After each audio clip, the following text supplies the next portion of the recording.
मुख्यमंत्री की कुर्सी पर कांग्रेस में बड़ा बवाल। हरियाणा में कांग्रेस का कौन होगा सीएम उम्मीदवार? कुर्सी को लेकर हुड्डा और सुरजेवाला में छिड़ी बड़ी जंग। इस वक्त हरियाणा में विधानसभा चुनाव को लेकर के सियासी हलचल काफी ज्यादा तेज है। इस बीच मुख्यमंत्री बनने के सवाल को लेकर के कई तरीके की सियासी अटकलें लगाई जा रही है। बता दें कि इस वक्त हरियाणा में कांग्रेस जो है वो काफी ज्यादा बिखरी बिखरी नजर आ रही है, क्योंकि यहां पर कई सारे ऐसे बड़े लीडर्स हैं जिनका मुख्यमंत्री को लेकर के एक अलग ही दावा है। हालांकि कुछ ऐसे भी नेता हैं जो कि खुलकर के बयानबाजी तो नहीं कर रहे हैं, लेकिन उनके बयानों से यह साफ जाहिर हो रहा है कि कैसे मुख्यमंत्री बनने की लालसा उन्हें भी है। अब इन सब के बीच में आपको बता दें कि कांग्रेस के नेता रणदीप सिंह सुरजेवाला ने कहा है कि वो भी स्टेट को लीड करना चाहते हैं, वो भी मुख्यमंत्री बनना चाहते हैं। आपको याद दिला दें कि अभी कुछ दिन पहले ही जो कांग्रेस की लीडर है कुमारी शैलजा, उन्होंने भी कहा था कि राज्य में एक दलित चेहरा ही सीएम उम्मीदवार बनाया जाना चाहिए, उन्हें ही सीएम चेहरा बनाया जाना चाहिए।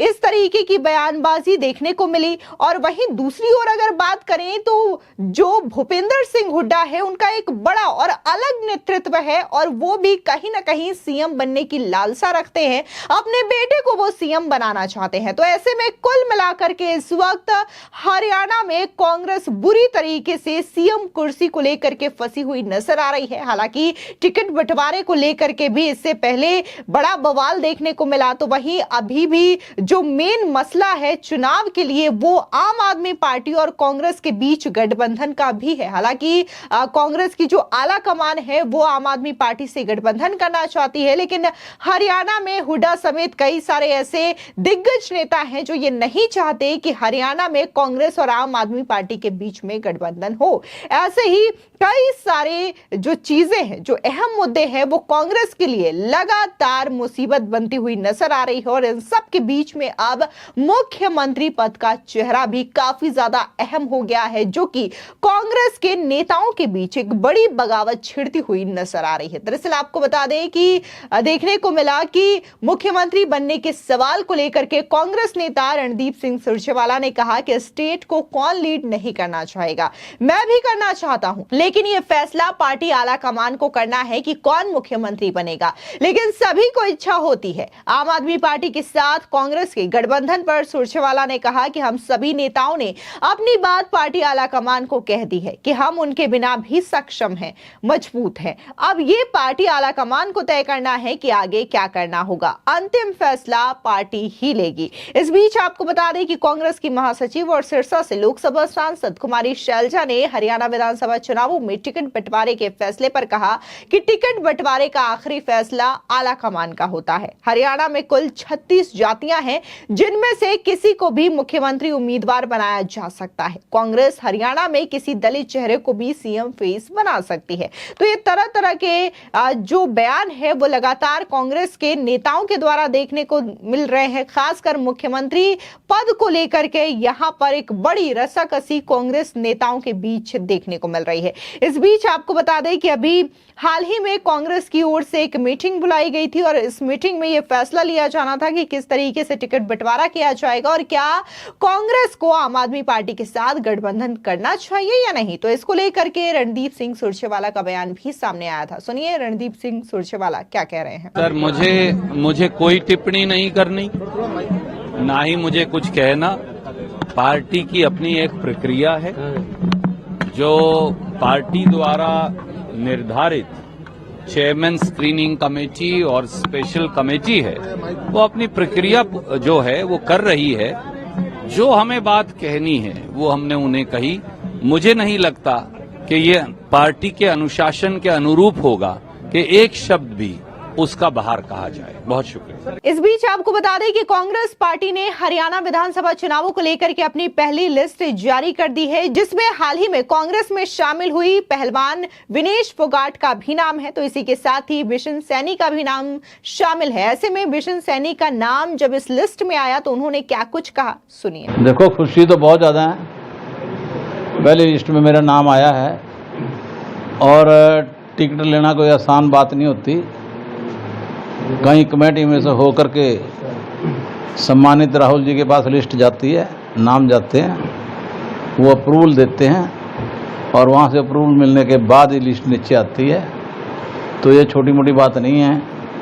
जो आदमी काम करता है उसको भी एक प्रकार से टेंशन रहती है कि मेरा नाम होगा या नहीं होगा, लेकिन आज लिस्ट में अपना नाम जो है काफ़ी ऊपर है, तो मुझे इस बात की बहुत खुशी है। कार्यकर्ता पहुंच रहे हैं सर घर पर बधाई देने के लिए? कार्यकर्ता बहुत आ रहे हैं और फ़ोन इतने आ रहे हैं कि बहुत ज़्यादा। अगर ये लिस्ट कहीं दिन में हो जाती ना तो तांता लग जाना था। तो क्या मानते हैं सर, चुनाव जो 2024 का रहेगा रादौर में कितना मुश्किल रहने वाला है या कितना आसान रहने वाला है? देखो, चुनाव कोई भी हो, छोटा हो बड़ा, सभी मुश्किल होते हैं, लेकिन फिर भी मुझे इतनी उम्मीद है कि हम पिछली बार से बहुत ज़्यादा मार्जिन से सीट निकालेंगे। काम की अगर सर बात करें, क्योंकि मौजूदा विधायक आप हैं, क्या लगता है जो काम पेंडिंग पड़े हैं या और रादौर को तस्वीर बदलने का काम जो है किया जाएगा? और दौर में बहुत से काम हैं जो पड़े हैं, उनको करवाएंगे हम।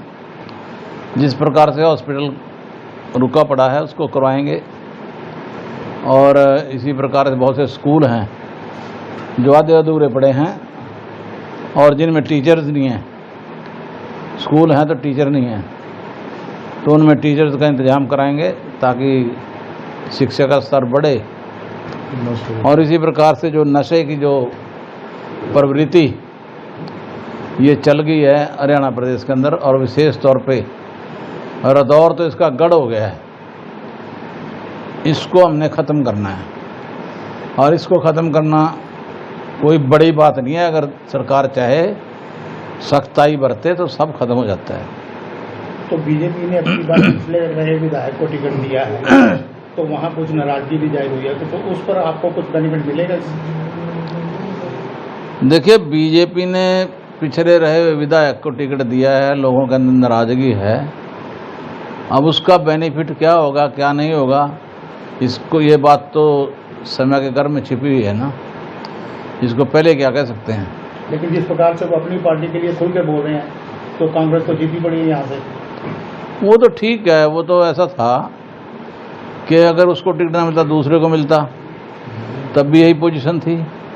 अब इसको मिल गया तब भी यही पोजीशन है। बीजेपी में सर अब जिसको टिकट नहीं मिला, मान लो कर्णदेव कम्बोज को टिकट नहीं मिला, लेकिन कर्णदेव कम्बोज ने काम किया, इसमें कोई दो राय नहीं है। दुख आता है। अब मैं यहाँ से दिन रात काम करें, मेरे को टिकट ना मिले तो मेरे को दुख नहीं आएगा क्या? तो इसी प्रकार का दुख कर्णदेव कम्बोज को भी है, क्योंकि उसने काम किए, उसने लगातार संघर्ष किया। तो जब संघर्ष किया और उसको टिकट दिया नहीं, उसका टिकट काटने का उसको तो दुख है ही, उसका मेरे को भी दुख है कि उसका टिकट नहीं काटना चाहिए था। आपको बता दें कि कांग्रेस की इलेक्शन कमेटी की मीटिंग में राहुल गांधी ने आम आदमी पार्टी के साथ गठबंधन की बात कही थी। इसके साथ ही उन्होंने कमेटी के सदस्यों से इस पर राय भी मांगी थी। लेकिन हरियाणा में आम आदमी पार्टी कांग्रेस गठबंधन की बातचीत सीटों की संख्या और निर्वाचन क्षेत्रों के चयन को लेकर के फंस गई है। आम आदमी पार्टी के सूत्रों का कहना है कि कांग्रेस का फॉर्मूला स्वीकार्य नहीं है। अगर कांग्रेस मौजूदा औपचारिकताओं पर कायम रहती है तो गठबंधन नहीं होगा, और ऐसी स्थिति में आम आदमी पार्टी हरियाणा में 50 सीटों पर चुनाव लड़ेगी। कांग्रेस और बीजेपी के कई बागी आम आदमी पार्टी के टिकट पर चुनाव लड़ सकते हैं। आपको बता दें कि रविवार को आम आदमी पार्टी ने उम्मीदवारों की पहली लिस्ट भी जारी करेगी, इस बात की भी खबर आ रही है। दरअसल कांग्रेस ने हालिया लोकसभा चुनाव भी आम आदमी पार्टी के साथ गठबंधन करके लड़ा था। कांग्रेस ने सूबे की 9 सीटों पर उम्मीदवार उतारे थे और 1 सीट आम आदमी पार्टी के हिस्से में आई थी।